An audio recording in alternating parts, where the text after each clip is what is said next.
Brought to you by KR Mangalam University. We provide you the platform to turn your dreams into reality. Give wings to your aspirations with KR Mangalam University. YS Sharmila ने जब तेलंगाना की अपनी party समेटकर Congress में शामिल हुई, तब दोनों को एक दूसरे की जरूरत भी थी, बड़ी उम्मीदें भी थी। पार्टी को आंध्र में ऐसा कोई चेहरा चाहिए था जो जगन और चंद्रबाबू नायडू से लोहा ले सके। चंद्रबाबू की तो गारंटी नहीं थी, लेकिन ये भरोसा था कि शर्मिला जगन मोहन की विकल्प बन सकेंगी। इसी उम्मीद के साथ जनवरी 2024 में चुनावों से ठीक पहले पार्टी में लेकर सीधे प्रदेश अध्यक्ष शर्मिला रेड्डी को बना दिया गया। राहुल गांधी ने बहन बोलकर आंध्र प्रदेश की जनता से इंट्रोड्यूस कराया था। इस बात को करीब 1.5 साल हो गए। अब कांग्रेस हाईकमान शर्मिला का अप्रेजल कर रहा है। इंडियन एक्सप्रेस की रिपोर्ट के मुताबिक वाईएस शर्मिला को लेकर हाईकमान की राय जो है वो बदल रही है। पार्टी ने पाया कि शर्मिला को आंध्र प्रदेश कांग्रेस में जान फूंकने के लिए जितना कुछ करना चाहिए था वैसा कुछ नहीं कर पाई।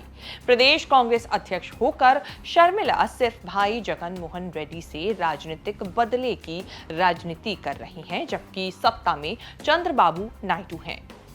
कांग्रेस के लिए रिवाइव होने का स्कोप चंद्रबाबू से लड़ने और उन्हें हराने में है, ना कि जगनमोहन से उलझे रहने में। वाईएस शर्मिला और जगनमोहन रेड्डी सगे भाई बहन हैं। दोनों के पिता राजशेखर रेड्डी आंध्र प्रदेश के बड़े नेता और सीएम रहे हैं। 2009 में उनकी मौत के बाद रेड्डी परिवार की राजनीतिक विरासत कांग्रेस से अलग होकर भाई जगनमोहन रेड्डी ने आगे बढ़ाई। पिता के जाने के बाद जगन ने बड़े दुख झेले। यूपीए सरकार के वक्त करप्शन के केस में जेल भेजे गए।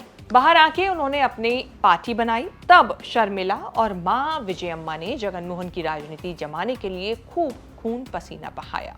ये चर्चा रही है कि जगन के संघर्ष के दिनों में ढाल बनकर खड़ी रही बहन शर्मिला, लेकिन फिर न जाने क्या बात हुई कि भाई बहन और माँ बेटे के रिश्ते खराब और बहुत खराब होते गए। जगन आंध्र की राजनीति में छाने गए, शर्मिला किनारे लगती गई।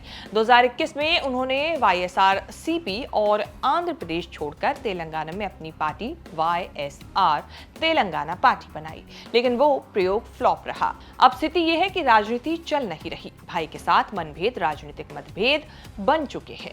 भाई बहन कोर्ट कचहरी में एक दूसरे के खिलाफ केस लड़ रहे हैं। जगन की जिंदगी में अब शर्मिला की कोई कद्र नहीं रही।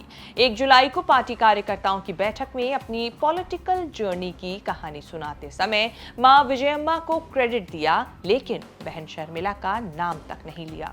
2024 के चुनावों से आंध्र की राजनीति पलट गई। जगनमोहन एक साथ विधानसभा और लोकसभा चुनाव हारे, लेकिन कांग्रेस का कहीं कोई और भला जो है वो नहीं हुआ।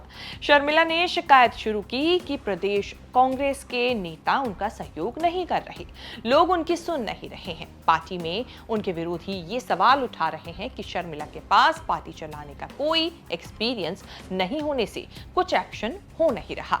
जब हाईकमान ने अप्रेजल शुरू किया तो कमजोरी शर्मिला के फ्रंट पर मिली।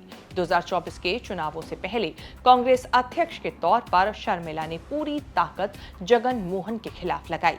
जगन की करारी हार भी हुई, लेकिन इसका क्रेडिट शर्मिला को नहीं मिला, तो उनके कैंपेन से जगन का डैमेज हुआ।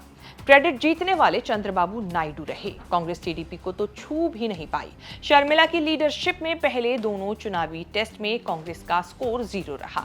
ऐसा माना जाता है कि 2014 में आंध्र प्रदेश विभाजन करके तेलंगाना राज्य बनाने की सजा कांग्रेस को जनता दे रही है। हाईकमान से फीडबैक मिलने के बाद शर्मिला एक्शन में आई। उन्होंने पिछले कुछ वक्त में आंध्र के जिलों के घमासान दौरे किए, संगठन को मजबूत करने मछलीपट्टनम से लेकर वेस्ट गोदावरी के चक्कर लगाए।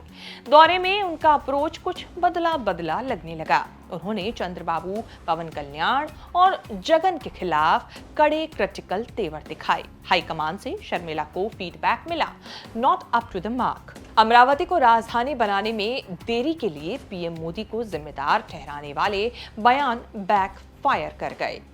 शेष भारत की इस रिपोर्ट में इतना ही। इस रिपोर्ट को लेकर आपकी क्या राय है, कमेंट सेक्शन में जाके हमें अपनी बात जरूर बताएं और इस तरह की खबरें आगे भी देखने के लिए बने रहें न्यूज़ तक के साथ।